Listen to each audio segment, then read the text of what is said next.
So നമ്മളിന്ന് പറയാൻ പോകുന്നത് ലീഡർഷിപ്പ് സ്കിൽ എന്ന് പറഞ്ഞ മൊഡ്യൂൾ 7 ആണ് കേട്ടോ. ഓക്കെ, അപ്പോൾ മൊഡ്യൂൾ 7ലേക്ക് എല്ലാവർക്കും സ്വാഗതം. അപ്പം നമുക്കറിയാം, ഏറ്റവും കൂടുതൽ നമുക്ക് ജീവിതത്തിലും അതുപോലെ നമ്മളുടെ വർക്കിലും ഒക്കെ വേണ്ട ഒരു കാര്യമാണ് ലീഡർഷിപ്പ് എന്ന് പറയുന്നത്, അതായത് നേതൃത്വ ഗുണം എന്ന് പറയുന്നത്. അതായത് നമുക്ക് ഇതൊരു ഇൻബോൺ ടാലൻ്റ് അല്ല, അതായത് നമുക്ക് ജന്മസിദ്ധാന്തം കിട്ടുന്ന അല്ലെ ജന്മസിദ്ധാന്തം വഴി കിട്ടുന്ന സംഭവമല്ല അത്. ഓക്കെ, നമുക്ക് ഇത് കൃത്യമായിട്ടുള്ള ട്രെയിനിങ്ങിലൂടെ നമുക്ക് വളർത്തിയെടുക്കാൻ പറ്റുന്ന ഒരു കാര്യമാണ് ഈ പറഞ്ഞ ലീഡർഷിപ്പ് സ്കിൽ എന്ന് പറയുന്നത്. ഓക്കെ, അപ്പോൾ ഇത് നമ്മളിവിടെ വിവരിക്കാൻ പോകുന്നത് 3 രീതിയിലാണ്: ടീം വർക്ക്, റെസ്പോൺസിബിലിറ്റി, അതുപോലെ തന്നെ ഡിസിഷൻ മേക്കിംഗ് എന്ന് പറയുന്ന 3 കാര്യങ്ങൾ. അതായത് നമുക്ക് ഒന്നാമത് വേണ്ട കാര്യമാണ് നല്ലൊരു നേതാവാകുമെന്ന് പറയുന്നത്. അതായത് നമ്മൾ ഒരാളായി മാത്രം ശ്രമിച്ചാൽ ഒരിക്കലും നമുക്ക് ഒരു കാര്യം ചെയ്യാൻ പറ്റില്ല, അല്ലേ? ഒരു ടീമൊക്കെ ആയിരിക്കുമ്പോൾ തന്നെ, അതായത് നമ്മളിപ്പോൾ ഒരു മാച്ച് കളിക്കുകയാണ്, ഫുട്ബോൾ മാച്ച് കളിക്കുമ്പോൾ ആ ടീമിലെ 11 പേരും വിചാരിച്ചാൽ മാത്രമാണ് ആ ഒരു ടീം ആ ഒരു മാച്ച് വിജയിക്കുള്ളൂ. അല്ലാണ്ട് ആ ലീഡർ അല്ലെങ്കിൽ ആ ക്യാപ്റ്റൻ മാത്രം വിജയിച്ചാൽ ടീം ജയിക്കില്ല എന്ന് പറയുന്ന പോലെയാണ് നല്ല രീതിയിൽ നമ്മൾ ഒറ്റയ്ക്ക് ഒരു കാര്യം ചെയ്യുന്ന നല്ല ലീഡർ എല്ലാവരെയും നല്ല രീതിയിൽ അനുനയിപ്പിച്ചുകൊണ്ട് മുന്നോട്ട് കൊണ്ടുപോകുന്ന ഒരു വ്യക്തിയാണ് ഈ പറഞ്ഞ ലീഡർ എന്ന് പറയുന്നത്. അപ്പോൾ ടീം വർക്ക് ലീഡർഷിപ്പിൽ ഏറ്റവും കൂടുതൽ ഇമ്പോർട്ടൻ്റ് ആയിട്ടുള്ള കാര്യം തന്നെയാണ്. ഓക്കെ, നമ്മൾ വ്യക്തിപരമായിട്ട് കമ്മ്യൂണിക്കേറ്റ് ചെയ്യാം ആ ടീമിലുള്ള വ്യക്തികളുമായിട്ട്, അതുപോലെ തന്നെ ഓരോരുത്തരുടെ കഴിവ് സെപ്പറേറ്റ് തിരിച്ചറിയുകയും ചെയ്യാം. അതുപോലെ തന്നെ കൃത്യമായിട്ട് നമുക്ക് നല്ല സഹകരണ മനോഭാവത്തോട് കൂടിയിട്ട്, കറക്റ്റ് കോപ്പറേഷൻ എന്ന സംഭവത്തോട് കൂടിയിട്ട് കാര്യങ്ങൾ മുന്നോട്ട് നീക്കുന്നതാണ്. അതായത് നമുക്ക്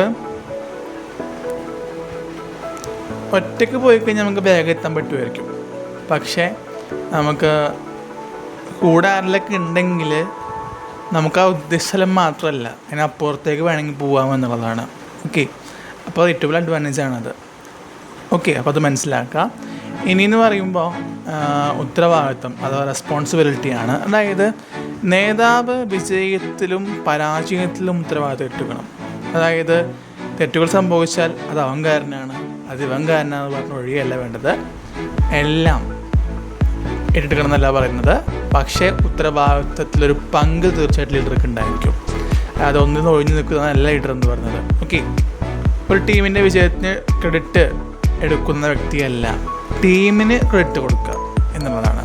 ഓക്കെ, അതുപോലെ തന്നെ ഉത്തരവാദിത്തം ഏറ്റെടുക്കുന്നതിനാണ് യഥാർത്ഥ നേതൃത്വ ഗുണമുള്ള ലീഡർ എന്ന് പറയുന്നത്. ഓക്കെ, ഇനി നോക്കുകയാണെങ്കിൽ ഡിസിഷൻ മേക്കിംഗ് ആണ്, തീരുമാനമെടുക്കൽ. അതായത് നമുക്ക് ആവശ്യമായിട്ടുള്ള വിവരങ്ങൾ ശേഖരിച്ചുകൊണ്ട് തീരുമാനമെടുക്കുക, ആത്മവിശ്വാസത്തോടെ കൂടി തീരുമാനമെടുക്കുക, അതുപോലെ തന്നെ കൃത്യമായിട്ട് അതിൻ്റെ ഓരോ ഫലങ്ങളും നമ്മൾ ഏറ്റെടുക്കാൻ തയ്യാറാവുക. അതുപോലെ തന്നെ കൃത്യമായിട്ട് തെറ്റായ തീരുമാനം തെറ്റായ കാര്യത്തിലേക്ക് പോകുന്നു മനസ്സിലായിക്കൊണ്ട് എന്ത് ചെയ്യാം, ശരിയായ തീരുമാനങ്ങൾ മാത്രം എടുക്കുക. തീരുമാനമെടുക്കുമ്പോൾ പ്രോപ്പറായിട്ട് ഒരു 2-3 തവണ ആലോചിച്ചിട്ട് മാത്രം തീരുമാനമെടുക്കുക. ഇങ്ങനെ ചെയ്യുന്ന വ്യക്തിയാണ് നമ്മൾ ലീഡർഷിപ്പ് ക്വാളിറ്റിയുള്ള വ്യക്തി എന്ന് പറയുന്നത്. അപ്പോൾ ലീഡർഷിപ്പ് സ്കില്ല് വളർത്തിയെടുക്കാൻ നിങ്ങൾക്ക് ഈ 3 കാര്യം അത്യാവശ്യമാണ്.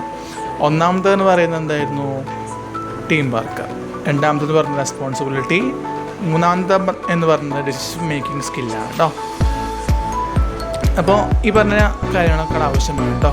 ഇനി നോക്കുകയാണെങ്കിൽ നമുക്ക് ഈ 3 കാര്യങ്ങൾ വളർത്തിയെടുക്കാൻ വേണ്ടി സിമ്പിളായിട്ടുള്ള ടിപ്പ് ഞാൻ പറഞ്ഞുതരാം.